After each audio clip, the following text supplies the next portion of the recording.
We've been dealing with different interpretations of Genesis 1, and we looked at the literal interpretation, we looked at gap interpretations, at day-age interpretations, and today we come to number 5, the so-called Revelation Day interpretation. The Revelation Day interpretation holds that the 7 days spoken of in Genesis 1 are not days of creation, but days of revelation. That is to say, these are 7 consecutive days on which God revealed to Moses, or whoever the author of Genesis was, what God did in creating the world. So each day is a literal consecutive day, but they're not days of creation. These are days of revelation of God's creative activity rather than a description of the 7 days of creation themselves. So Revelation Day interpretation substitutes 7 consecutive days of revelation for 7 consecutive days of creation. What might we say by way of assessment of this theory? Well, I have to say that this view strikes me as rather implausible. There's nothing, again, in the text itself to suggest that we're dealing here with revelatory days, 7 consecutive days of revelation. There's no such phrase as, then the word of the Lord came to me again, saying, etc., or then the Lord spoke to me, saying such and such. There's simply nothing in the text that suggests that we're dealing here with 7 consecutive days of revelations to the author. On the contrary, the days are described as what God does on each successive days, the things that he creates on those successive days. And then at the end of each period of creation, he pronounces it good. And then comes the evening and the morning. And so there's no suggestion here, I think, that what we're dealing with are days of revelation rather than days of God's creatorial activity. So I find this view to be one that is pretty implausible. Any comments or discussion about this view? No, you're just shaking your head. No. Yeah. Anybody else? All right, well, let's go on then to a more interesting view.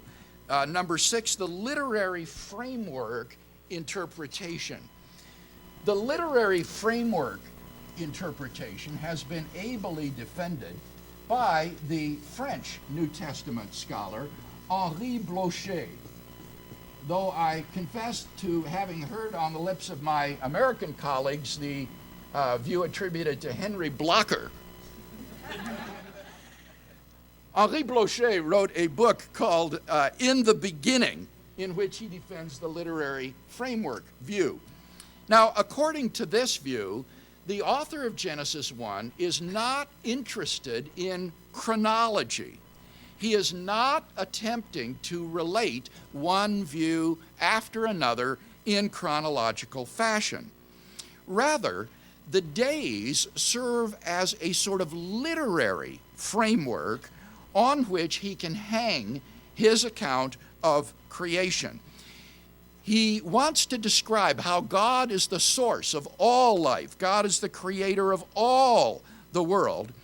And he uses the framework of 6 days as a literary structure on which to hang his account. But he doesn't intend for this literary structure or framework to be interpreted in a chronological way.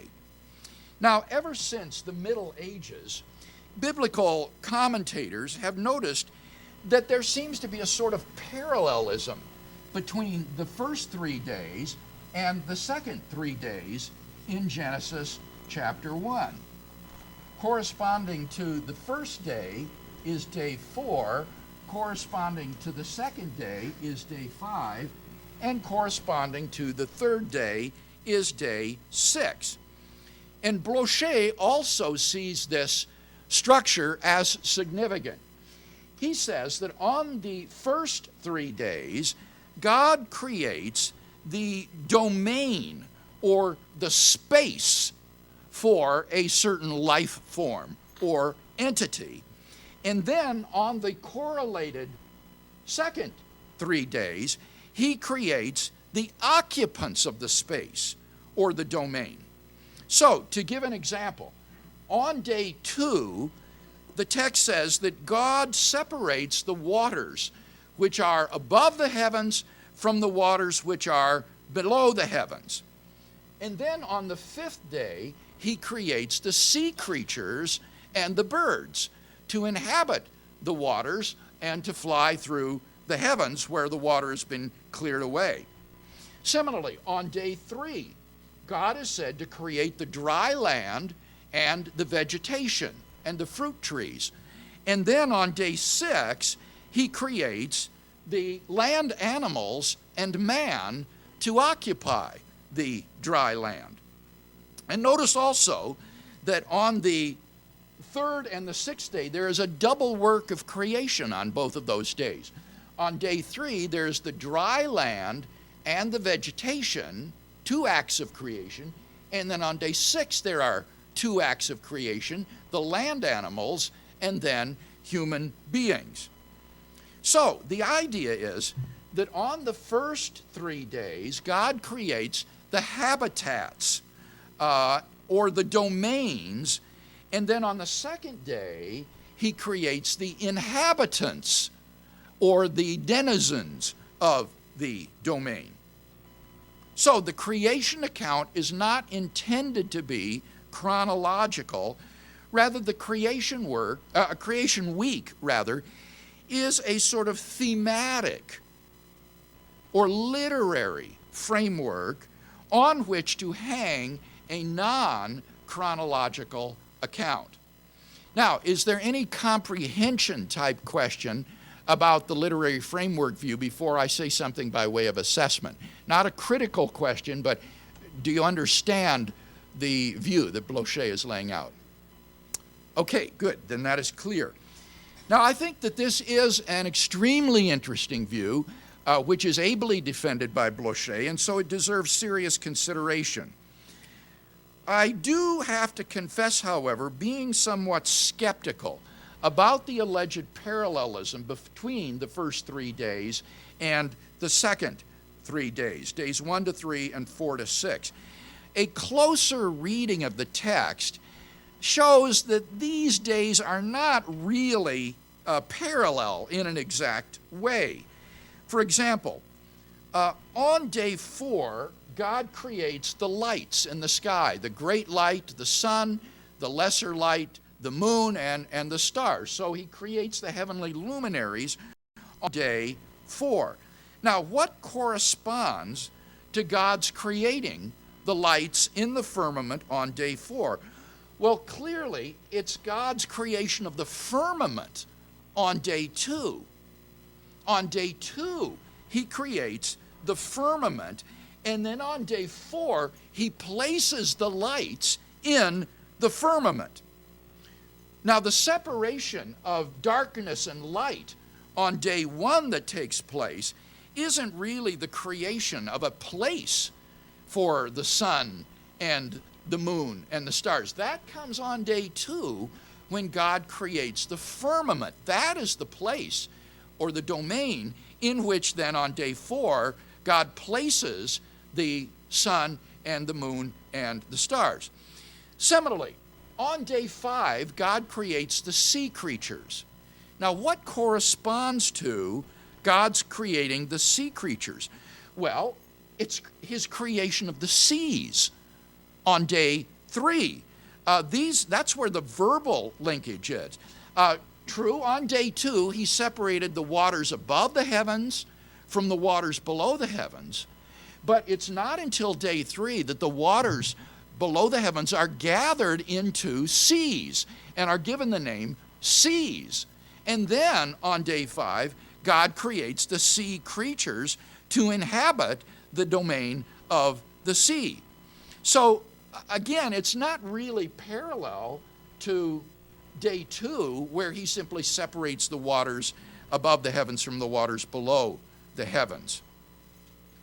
Finally, on day 3, notice that you have not simply the creation of the dry land, it's not simply barren, you also have the creation of the vegetation and the fruit trees which inhabit the dry land, which grow on the dry land. So on day 3, God does not simply create a domain or a space, he also creates some of the inhabitants or some of the things that live in that domain.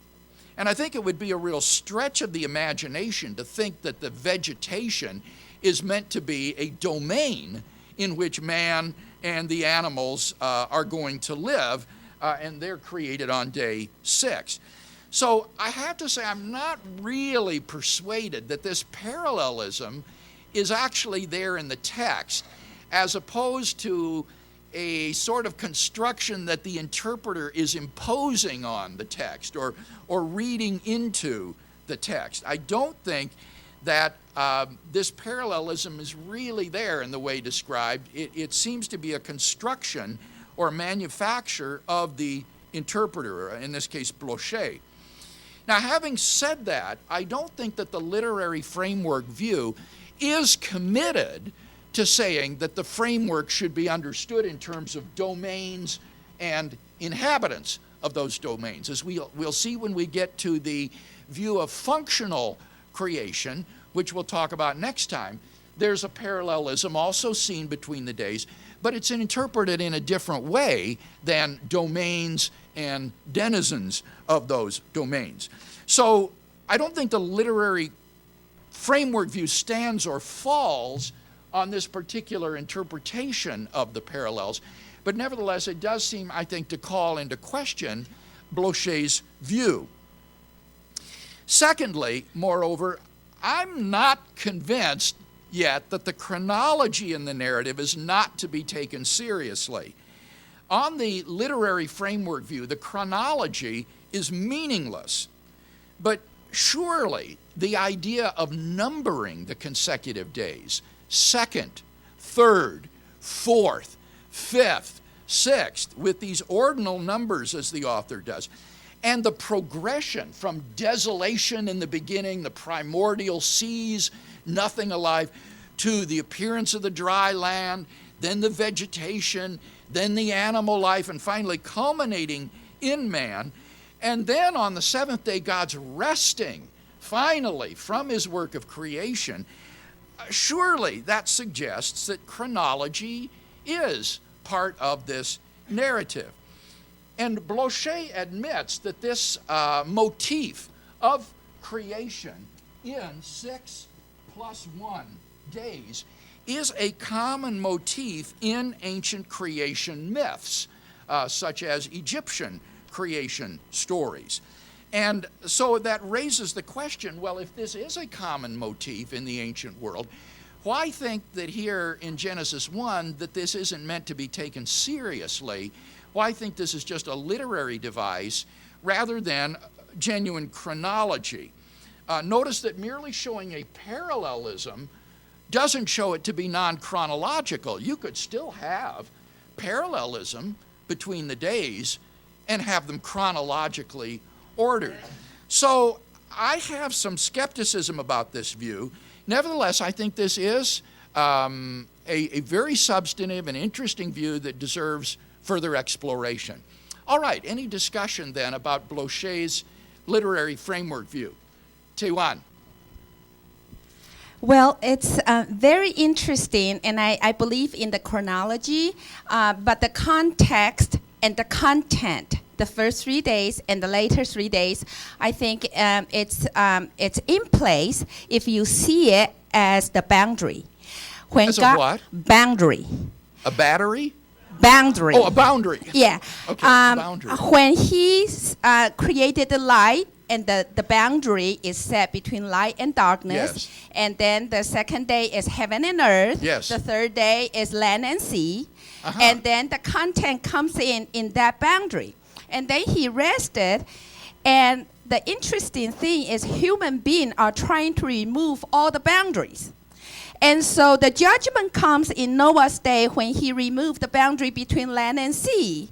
Wow. Did you And come up with this interpretation yourself? well, I am studying BSF right now, I and see. as I answer those questions, all these ideas Yeah. comes in. So you are just talking about, and I just thought it's exciting for me to Yeah. realize what Well, I God. must say, I'm impressed. I mean, I do think that the idea of setting boundaries between darkness and light, waters above and waters below, dry lands and seas, is much more plausible than Blocher's view. So I'm impressed. Okay, so somebody else. Yes, Jim Hilton back here. Oh, yes, back here. Jim has got a Bill, thanks. That is very interesting, and I'm going to have to go back and listen to. We've missed a few lessons, but this is very interesting. But my question is, how would that have been something his original audience, Moses, I guess, original audience, would have understood about the creation account? Would the Jews, would the Hebrews have understood it, and kind of how would that fit in with Moses' purpose in writing that story in the first place? That's the key question, isn't it, Jim? And Blocher thinks that they would. He thinks that these original readers would have understood or wouldn't have at least been misled by a literary or thematic arrangement in which God is doing something like creating domains and then inhabitants or perhaps boundaries and then content. Although Blocher doesn't really come to grips much, as I say, with the fact that this is a motif that is found in other ancient creation stories. And I think he needs to look at that and show us that that's not chronological either. If he could show us that in these other creation myths, this is merely literary, that would provide a very powerful argument in favor of thinking that it's merely literary here. But if in these other myths it looks chronological, then that would weigh against his view. And I don't think, at least as I recall in reading his book, that he does much. He's aware of these things, but he doesn't discuss them a whole lot. We'll see when we get to functional creation and the Hebrew myth interpretation that these authors are much more in dialogue with the creation stories of Israel's neighbors and seeing what clues they might provide for how original readers would have interpreted these. Building on what Taiwan was saying, the Hebrew word for firmament is actually hammered out sheet. It's the same word that's used for the covering in the temple, on covering the like the table and stuff like that. The sheets of gold, hammered out firmament, same word. Yes, as we'll see when we get to the functional creation, this becomes a very important argument in the hands of John Walton for his view of interpreting Genesis 1 not in terms of what he calls material creation, but functional creation, because he says if you interpret this as literal material creation, then you're committed to what Steve said, namely that there's some sort of a solid dome up there in the sky, like a hammered out piece of metal. There's this solid dome up there in the sky that separates the waters above from the waters below, and occasionally it opens and the waters leak through and it rains. And of course, no one with a modern scientific knowledge thinks that there is such a thing as this solid dome in the sky. The question there, I think, will be, did these ancient Hebrews think so literally, or could they use metaphors as well? Walton thinks not. All right, Eric, let's take your comment. Something I learned from Hugh Ross this weekend, actually, biblical Hebrew only has 3,000 words in it. It has a 3,000 word vocabulary, and that's it. I think that's something that has to be kept in mind when looking at the original words. They didn't have that much to choose from. So That's a good point. So are you saying this with respect to the solidity of the firmament? Exactly. They could only describe the firmament using so many words, and they, with only 3,000, you have to pick words that can have more than one meaning. It might not be quite as literal. Yeah. Okay, let's not focus on that at this point, because I do want to make sure we understand the literary framework view and any critique or assessment I've offered of that. Any further discussion of the literary framework view as opposed to the firmament? Do you believe that the ancient translations, such as the Targums or the Septuagint, will give any value to this discussion? That's a good question, Drew. I have to confess that in the work that I've read, commentaries and so forth on Genesis 1, there doesn't seem to be much appeal to Targums in terms of understanding what they said. I'm not familiar with that, any literature of that nature. These were Jewish paraphrases or commentaries that could lend insight to how they understood various scriptures. Yeah, one could, because it was so much before modern science, one could sort of see, is this like literal or is this more figurative? And also the ancient Greek of the Septuagint had an enormous vocabulary. It was based on the Greek of the ancient philosophers. So it might, maybe it would help, maybe it wouldn't, because they'd just be literal in translating it. So or it could be something that's used metaphorically. You're using a dome as a metaphor, something for a boundary. But yes, the Septuagint, it would be interesting to see what Greek word they use for rendering firmament. I don't know. As I say, that's not really pertinent to the literary interpretation view. All right, well, we're out of time. So next time we'll come back and we're going to look at the functional creation interpretation next time. That is a different interpretation that is on your outline. So number 7 next week will be functional creation.